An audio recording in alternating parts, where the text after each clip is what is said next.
ہر کام میں خیر و برکت کے لیے ایک عمل دوں گا، یہ عمل بزرگوں کے معمولات میں بھی شامل ہے۔ جب بھی میری کسی بڑے عالم دین، کسی صالح مفتی صاحب سے بات ہوتی ہے تو اس کے منہ سے یہ لفظ مجھے اکثر سننے کو ملتا ہے۔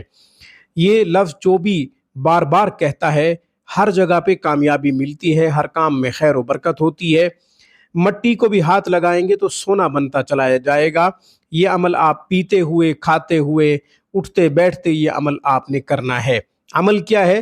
شکرن یا اللہ۔ کسی بھی اچھی نعمت کو دیکھیں، کسی بھی اچھی نعمت کو کھائیں یا ہاتھ لگائیں یا آپ کے پاس آئے یا آپ کو ملنے کی امید ہو تو آپ فوراً یہی کہا کریں، شکرن یا اللہ۔ اور اگر کوئی آپ کی خیریت پوچھے، طبیعت پوچھے تو بھی یہی کہیں، شکرن یا اللہ۔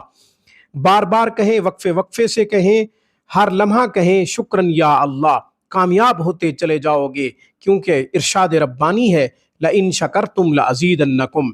شکر ادا کرو گے تو نعمتوں میں اضافہ کر دیا جائے گا، نعمتوں کو بڑھا دیا جائے گا۔ رب کریم کا سچا وعدہ پورا ہو کر رہتا ہے۔